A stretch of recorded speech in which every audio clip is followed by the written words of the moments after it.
Hello friends, welcome back. My name is Oceana. I am so glad that you're here. I am going to be sharing all of the books that I read in July. I love doing wrap-ups, you guys, so I can't wait to share all of these books. I read 2 5-stars this month and then a bunch of 3 and 4 stars. I did DNF a book. There's a 3-star in there. So very excited about this. There's also some new releases, some rom-coms, a thriller, and that's about it. So yeah, let's dive in. So I'll start with the Christian fiction actually, and then I'll do secular fiction after that. So the first Christian fiction book that I read in July was The Keeper by Charles Martin. This is the 3rd book to the Waterkeeper trilogy series now, because this is the 4th book. Here's the Waterkeeper. This is the 1st book. It's called the Murphy Shepherd series. So it follows a character named Murphy Shepherd and you learn all about him, but the main kind of topic of this series is human trafficking, and Murphy Shepherd is a part of rescuing, in particular, mostly young girls that are either abducted, kidnapped, and sold into trafficking. There's a lot of like drugs involved, and it's definitely like an intense series, definitely like dark topics in that sense. But because this is Christian fiction, I wouldn't say that it's outrightly like Christian, but Christian morals are in it. They do pray to God sometimes and like talk about God and like how love conquers all and love is what heals us, but it doesn't have like a really, I guess, preachy type of message, but it does clearly show that like the Christian way of living, like following Jesus and God's love, is the better way. So that is what the series is about, and this is the 4th book. I thought it was really well done. I really enjoyed it. The thing about all of these books and this series is sometimes they feel long-winded, like they feel longer than they need to be. The only book that wasn't too long was the 2nd book, because it was actually quite short, which I'll show you. Here it is right here. It's The Letter Keeper. This is much shorter. It's probably still, oh, it's under 300 pages. Yeah. And it was like a really well compact story, whereas the rest of the books just are slightly long, and because of that there's just like extra details and extra time he takes to either describe how a character feels or the setting or how something works. Like he likes to go into details of like how to put together a gun and how like a plane takes off and just random stuff like that really like shows his skill and knowledge and expertise, and it's beautiful writing. He is very like poetic the way he writes, but when I'm there for the plot definitely slows down and it's like not as entertaining. So it's they're not 5 stars for me, but I definitely have high regard for this series, and I would still recommend it if you like Charles Martin's writing already, or if this topic interests you. I think he deals with it really well and accurately. At the same time, there's a lot of far-fetched things going on. This guy just has a lot of money and he's like good at a lot of things, and definitely there's some times when he gets beat up and it's like you should probably have died in that moment, but he didn't. So a lot of that is going on, but I'm there for the story and the plot, so I'm okay if things get a little bit silly. Yeah, so that's what I'll say. So I really enjoyed this 4th book. I give it 4 stars. Even though the trilogy did wrap up, this book added so much to all the characters that I really loved it, and I do hope to own all of the books eventually. I only own these first 2 right now, but I will say the audiobooks are so good for this whole series. The guy that narrates them is just really well done. I think he does a great job. So that is what I'll say about that. I forgot to say, I will link down below all of the videos from this month that these books appear in, because I did film a lot of fun vlogs this month, which is so fun. A lot of summary vlogs. So if you're interested in seeing any of those, I will link them down below. A lot of my life as well is in these vlogs. I went on some trips, vacations, things like that. So if you want to see more, I'll link those videos. Next is Storm Warning by Elizabeth Goddard.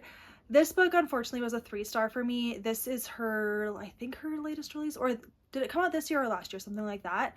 And yeah, 3 stars just because it felt so basic, and that is not a dig against it. Like if you like Christian romantic suspense, this is one of those, but just nothing stood out to me. I have, I guess, particular taste when it comes to suspense. I don't like it when there's just a bunch of action all pieced together that is meant to be like exciting and thrilling, but I want to see more character development within that, not just there for the like high suspense and like mystery. I care more about the characters in romantic suspense. So I didn't find that this book delivered that. Also, the romance felt so forced, in my opinion. Like, there was just no indication that like made sense that the girl would like the guy back. In certain circumstances, it made sense why the guy liked the girl and why his feelings were growing, but what we saw from the girl and her perspective, it just didn't make sense to me that she would like him like that. It just felt like a bunch of action that they were thrown into together and they happened to start developing feelings. But yeah, it just didn't work for me. That's all I'll say. Yeah, I really wanted to like this book. I really love the cover of it in particular, and I've never read from this author. I may give one more of her books a chance, probably not in this series, but a different book. If you guys have a recommendation, what's your favorite book by this author, I'll give that a try. But I don't know, it just didn't wow me, and 3 stars. Okay, next and last Christian fiction that I read is Descended by Melissa Koslin. You guys, this is a new release by Melissa Koslin. It came out in July, so you can get your hands on it now. I will link it down below. I recommend checking out her books. I really love her writing style so much. This is her 4th full-length novel, and she did send me an early ebook copy to read for free, so thank you to her. But my opinions are honest, and this is my true experience. A little bit of my experience is in a reading blog, so I'll link that down below. But for this book, I would say it's the premise and the storyline that didn't make it a 5-star. This is definitely a 4-star experience and read for me, but let me explain, I guess, a bit. The premise is there's these bloodlines of people that have certain proficiencies in different skills, and there's certain groups of people that know about these bloodlines and like follow them throughout history. And the 2 groups of people are called loyalists and sarissas. Loyalists are the ones who want to form relationships with these bloodlines and influence them and care for them, but also like kind of get them to do their bidding throughout history. And then the sarissas are just the recorders of what these bloodlines do. So they do have a bloodline assigned to them, and they follow them around for their whole life and record what they do, but they don't interfere at all.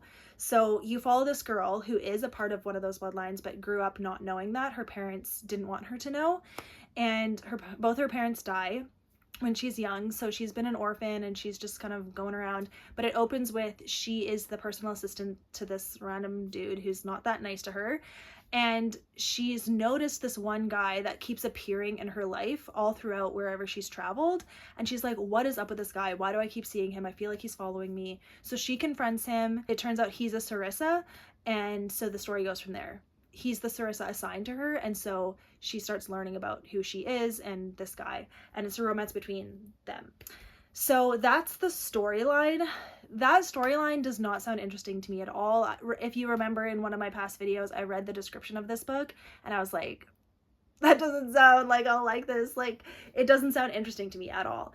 And it wasn't that interesting, to be honest. The whole storyline, I was like, take it or leave it. Like, I just didn't care. However, her writing style paired with her character work was still a 4-star level for me. I'm just kind of biased towards her writing style. I just really like it. Her writing style is very unique to her, and it's hard for me to explain other than the way she describes being in a character's head. It's first person, or is it third person in this one? Either way, whether it's first or third, it feels like I fully understand each character's motivations and why they're doing what they're doing and what they think about the world and their deductions. She just writes it so perfectly that I feel very connected to the characters, even if I don't care what they're doing. And that's kind of what happened with this book. I didn't care what they were doing, but I was so fascinated to just keep reading her writing. So that was a good experience in that. The other thing is the romance did feel a little bit out of place, I guess. Not really out of place, but just I felt like the characters weren't together enough to have that strong of feelings based on what we saw between them. Because I would say all 3 of her books that I've read, or all of her books now that she's written 4, her books are here to the side on my bookshelf. They're all, you could say, insta love. Like, she definitely, well, at the same time though, it's slow burn. I don't know. It's hard to explain, actually. Maybe it's this one that felt like insta love. The other 3 felt like slow burn, but also kind of like insta love on the guy side, which I'm fine with. But on this one, I was like, but you like don't even know each other that well. So like, how can you like each other like that? I don't know. But yeah, that's my experience. Does that explain?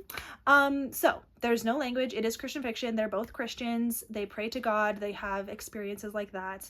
And I really enjoyed most of it. It's just, yeah, at a 4-star level. It's not 5 stars for me, but I would still recommend it. I wouldn't say this is a good place to start with her if you've never read any of her books. Start with Dangerous Beauty if you've never read any of her books. Dangerous Beauty is, I would say, her best book, even though I've only read it once, and I need to reread it because it was the first book that I ever read by her, and I've read more of her books since then. So anyways, but yeah, that's all I'll say about that. So what is it called? Descended. Yeah. I definitely want to own a copy eventually, though. I want to own all of her books. I want to support her, and thank you to her for sending me an early copy. Okay, on to rom-coms, you guys. The 5-star rom-com of the month is Beauty and the Beach by Gracie Ruth Mitchell. I loved this book, you guys.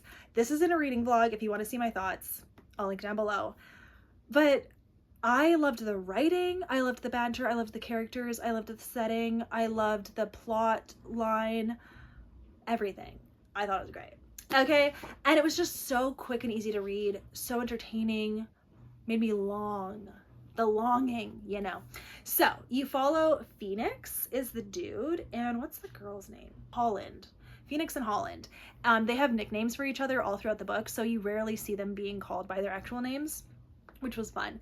But this is enemies to lovers, guys, but it's also childhood friends to lovers, brother's best friend. Yeah.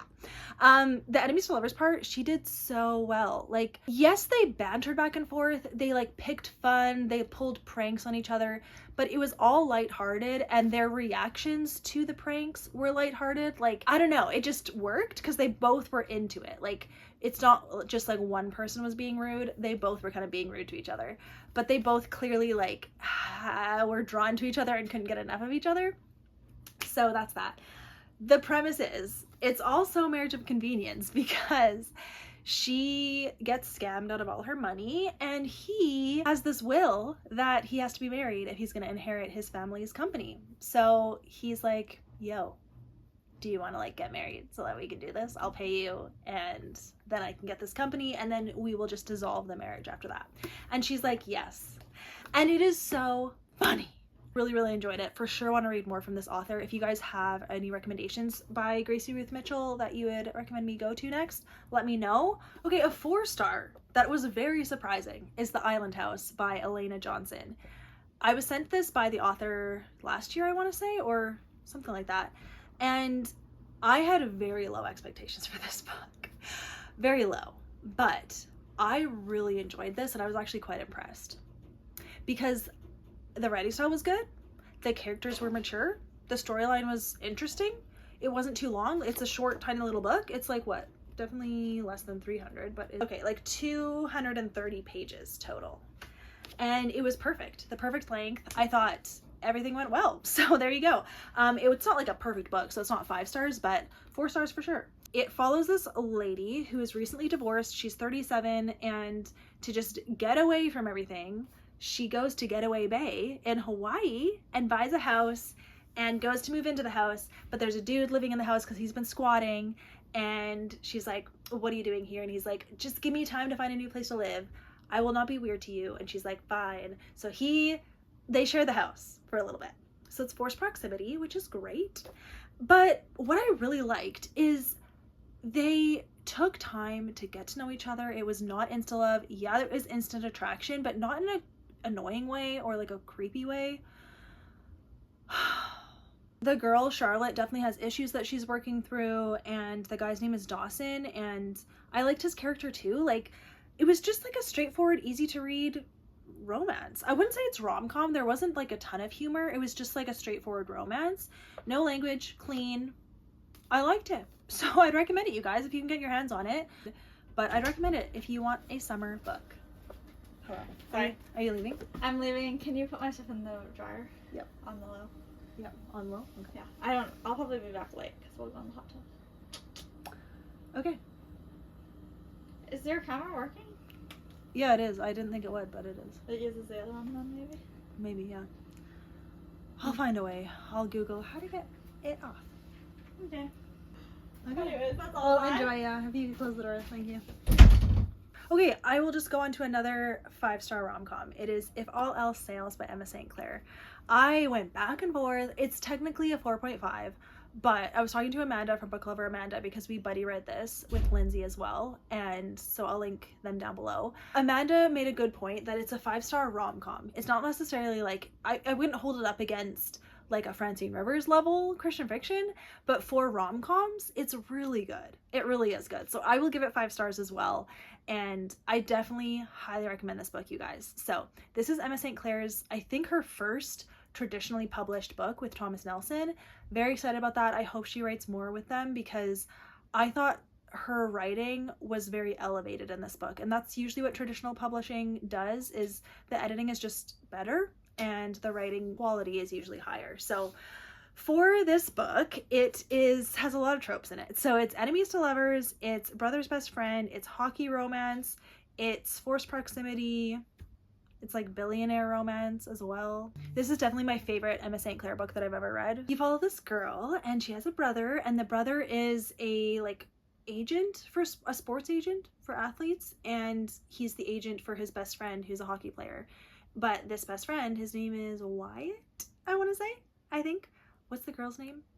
See, these names, I don't clock them. They just go whoosh, right out of my head. What was her name?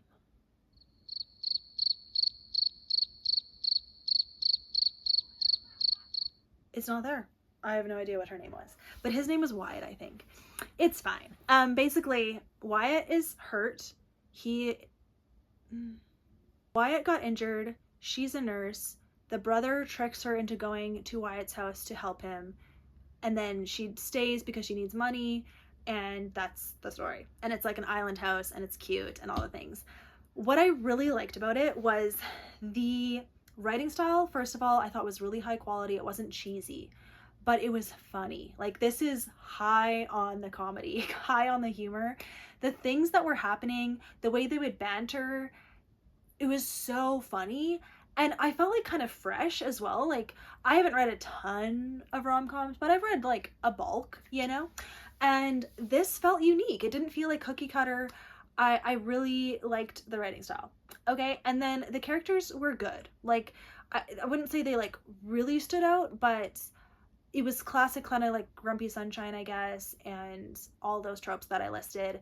And none of the tropes were annoying. Like, the enemies part, it wasn't too much. Like, yeah, he was a bit grumpy, but he was injured. He got like high on drugs a little bit for all the painkillers, and he had a fever at one point, and all of it was just funny. I thought it was well done. It wasn't vulgar or anything. They talk about being physically attracted to each other, but it wasn't too much in my opinion. And I really liked the progression of their relationship, how like they slowly open up to each other and slowly just kind of like become really close, and then she realizes that she likes him because he's always liked her, you know. And it's just fun. It was a fun book. I will say the ending felt kind of abrupt, but there was an epilogue, which was nice, and I would give it 4.5 stars, but I'll give it 5 on Goodreads, and highly recommend this, honestly. So request it from your library or read it on Kindle Unlimited, although it might not be on there because it's traditionally published. So your library, or I guess buy it. Yeah. Thank you to NetGalley and the publisher for giving me an early copy to read. This is my own opinion, and I'm happy to recommend it because it was really good. More rom-coms, you guys. So I read Absolutely Not in Love by Jenny Proctor, and this book was so interesting because there's a lot of mixed reviews for it from my friends, and so I was like, oh, am I not gonna like this book? Oh no. But I actually quite liked it. Like, I liked it 4-star level. I didn't have any major issues with it. There's only like 1 or 2 things I would say. So premise is, it's another hockey romance, and you follow a guy named Felix, and the girl couldn't tell you. I don't know. Guy's name is Felix. He's on a hockey team. He owns this apartment building. He's on the same floor as this neighbor that he likes, and she's a music teacher, and things happen that they have like a forced proximity time. They become friends. They have a lot of mutual interests. It was very cute. Like, he is the perfect book boyfriend. He had no flaws other than, oh, he likes to help people too much and he neglects the people that are important sometimes. you know, unrealistic. It's fine. He has millions of money, billionaire kind of guy, owns this building, is a pro hockey player. Everyone loves him. He's a goalie. It's the stuff. One caution is, oh, two cautions. So throughout the book, sex is very casually talked about. That it's just a thing that you do, no matter what kind of relationship status you have. So didn't love that. Didn't like that message at all. Why don't we talk about like how unhealthy it is to have like a lot of partners in that way, you know? Like unless you're like being careful. But like it's actually not that safe. That's just what I think. So I just wish that something like that would come up, but of course it won't. I don't know.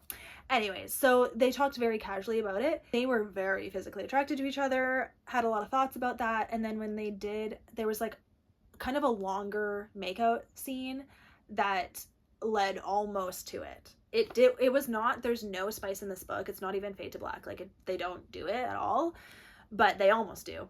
And so that's the thing. So I was like, okay, could have done without that. Like you could have stopped it sooner, I guess, or just the way that it was written was like very sexualized. But I would still, I don't know if I would say it's still clean, but yeah. And then for language, I kind of forget, to be honest. I mean, there's definitely no F words. There's not heavy language, but there may be like some words we would consider that we don't want to read. But I still liked it. It was fine. I read it on vacation and it was entertaining and good for what it was. And I would give it 4 stars, to be honest. So there you go.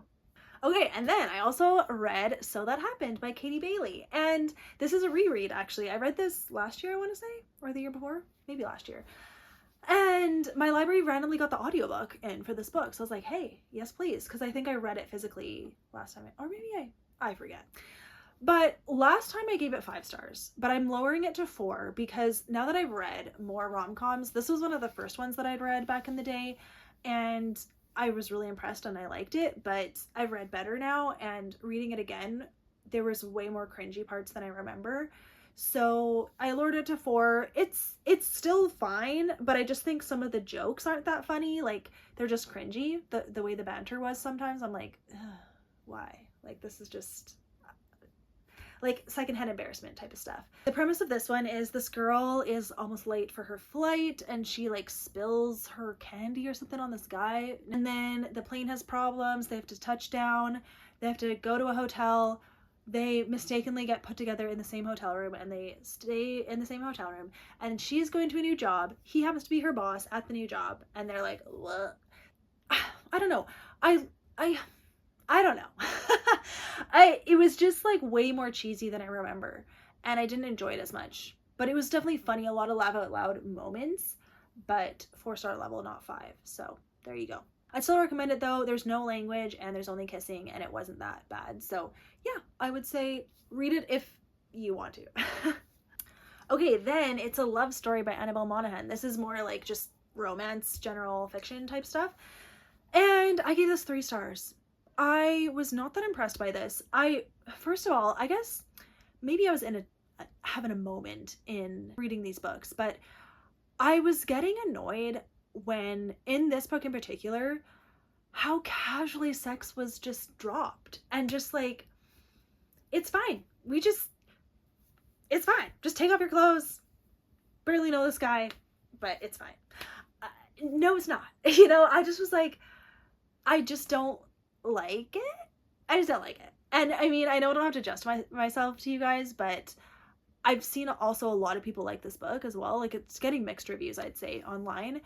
And yeah, I'm one of those 3-star reads because the main character, it was a little too much that the guy like opened her world and like showed her a new way of seeing life and like believing in herself and confidence.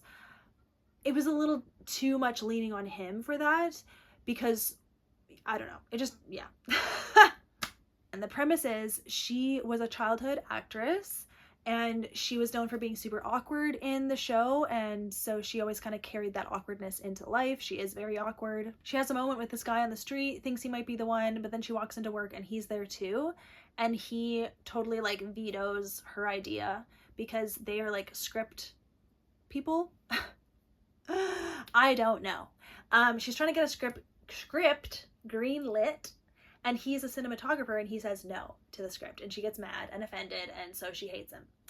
And then they both happen to end up liking a script down the road, and so they have to work together to make the script happen, and she ends up having to go to his house because a famous singer that she was on the show with as a child is at his hometown. So he's like, come to my hometown, we'll meet this guy, we'll get him to sing for our movie. Done. Did that make sense? So yeah, the plot was fun. The plot was fun. It was a slow start, but like once the plot got going, some of the characters were great. Her writing style is beautiful, but I did not like the main girl character. And I didn't like I guess how the romance played out, because I'm like, for what her issues are, she shouldn't be okay with this. It just didn't line up, I guess. Like, I would have wanted to see more. Like, she just said, I'm just comfortable with him. I don't know why. And I'm like, is it that simple though? I don't feel like it is. I don't know. Maybe I'm just naive, but I am, and that's okay. I didn't like this book. So there you go. Okay. Next book is The Locked Door by Freida McFadden. I read it and listened to it. I gave it 3 stars because it was just straightforward, nothing like super stand out about it. And I'm like, okay, that's fine. I'm like losing my mind now. I don't know. I just want to go outside and tan, you know? Now's my chance. Okay. So we follow this girl who grew up with a dad who was a serial killer, and his thing was he would like chop up women in the basement. So that's what he did. And when she was like 12 or something, he got found out and he went to jail. Now she's a doctor herself, and she works at a private clinic and does like surgeries for people. And something weird is like, she's just kind of weird. And then she starts to think that either someone is trying to set her up, or her dad got out, or something, because like weird things are happening to her as well. So she's like, what's going on? And that's the story. So we find out what's going on. Like, did her dad escape? Who's leaving all these dead bodies? Is she actually doing it and she just doesn't remember? Is she like crazy? It felt like there was like high suspense, but not a lot of, what's the word? Follow through? I don't know. Yeah, it just, I was like, oh, that was really suspenseful, but then like what it all turned out to be was like not that exciting. And yeah, I just didn't find the ending, or like, yeah, all of the reveals or stuff that exciting. It was just kind of basic to me. So there you go. I probably wouldn't recommend it, to be honest. I don't think there's any language, and there's no spice either. It's mentioned, but like you don't see anything. So that's all I'll say, I guess. So this month I got into a little bit of a reading slump, so I DNF'd a lot of books. So I'm just gonna list them out, and who knows if I'll ever get back to these, but here we go. First DNF is Fearless by Lauren Roberts. Very upsetting. But if you, again, see in one of my videos, I was going to listen to the audiobook of this and read it again for the second time, and I couldn't do it. I just don't like this book. I probably should lower my rating to 2 stars. It was a 3-star rating experience though, so I'll give it 3 just to be nice, but I don't recommend this book. It was such a letdown. Yeah. Okay, so that's that. And then, oh, Freefall. Yeah. How upsetting. So Freefall by Kristen Heitzmann or something. This was my buddy read book for July. I DNF'd it because I was so boring. It was so boring. I only had the audiobook and I just didn't care. So I DNF'd it. And that's all I'll say.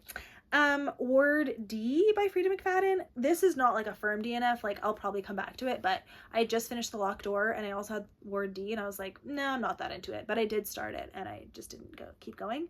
The Love Haters by Katherine. This is in my summer day in the life, so I'll link that down below. I talk about why I DNF'd it, but you'll hear people say too much about body image. Yeah, it's like the first, I don't know, 50 pages are just all about her childhood and her parents saying that she needs to be skinny and like watch what she eats, and like it was just all about her being skinny. The way it was written was like so upsetting, and I was like, I don't want to read this, so there you go. Oh yeah, okay, I DNF'd Before the Coffee Gets Cold as well. it's gone. I put it in a little free library already because I got it from a little free library. And it was just like, I was just bored. I'm like, I don't care about this. Like, it was supposed to be deep and like you're following these people, but I didn't care about them. So yeah, that is everything, I think. Yeah. Long video. What do you think? Yeah, I think that's it. It's not quite the end of July when I'm filming this, but this is when I can film this. So whatever books I don't end up talking about will just be in my August wrap up. But yeah, I'm in a wedding at the beginning of this month, and then just life is busy. This summer has been crazy, but very happy and fun, but like not so good for the content sometimes. So yeah, just trying to be realistic here. Thank you so much for being with me on my channel, you guys. I feel a little bit, I've been filming a long time, so we need to stop. But yeah, I'll see you guys in my next one. I don't know what it's going to be, but it will be coming. I will post on my Instagram story whenever a video goes live. So hopefully if you follow me there, you can see when things are going on. But yeah, okay. Have a good day, you guys. I'll see you next time. Bye. So that's that.